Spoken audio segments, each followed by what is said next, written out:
Salama daholo, mabuhay!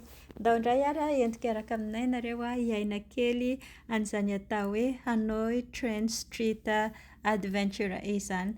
Dia alohan'ny hanombohantsika azy dia ndao aloha hiverina kely hatramin'ny voalohany mihitsy tsika hoe ahoana sy ahoana ilay paozin'ilay izy. Voalohany indrindra dia aty Hanoi, Vietnam misy an'ity toerana ity dia angamba isika efa matetika mahita ny vidéon'ilay olona mipetraka amin'ny sisiny amin'ny train amin'ny toeram-pisotroan'ny zavatra iny dia misy train mandalo.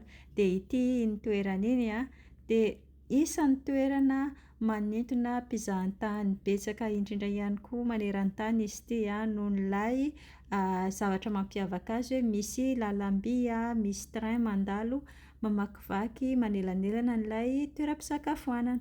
Dia izy ity misokatra ho an'ny olon-drehetra, tsisy fandoavam-bola akory fa saingy kosa rehefa hoe te hipetrapetraka ohatr'izao zany ianao haka latabatra dia mazava ho azy fa mila mikomandy sakafo amin'ilay toeram-pivarotana.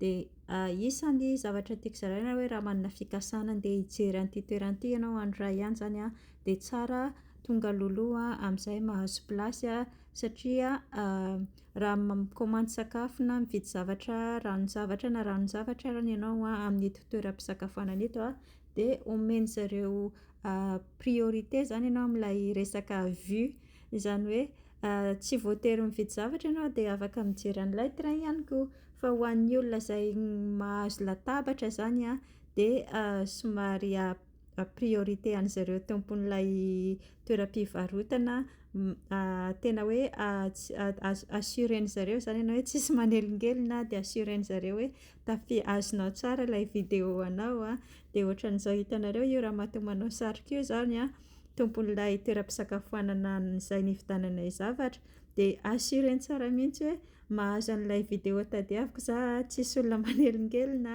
Dia izay zany ny avantage rehefa mikomandy zavatra amin'zareo ianao noho ilay justa hoe mitsangana fotsiny dia somary voakisakisaka na ohatr'izay.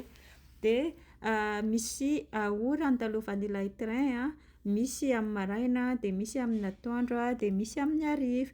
Dia miankina amin'izay fahafahanao zany dia amin'iny ianao mandamina fotoana hoe amin'ny ora maraina sa amin'ny atoandro sa amin'ny hariva no tianao tratrarina rehefa mandeha mijery an'ilay fandalovan'ilay train.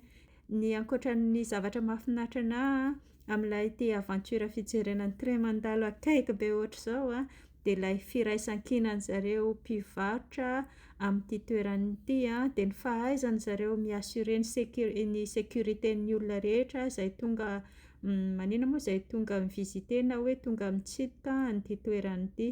Dia izay zany zavatra isan'ny tena hitako hoe mahafinaritra anahy ilay fahaizan'zareo miray hina sy mifanampy. Izay ary fa mazotoa daholo, veloma!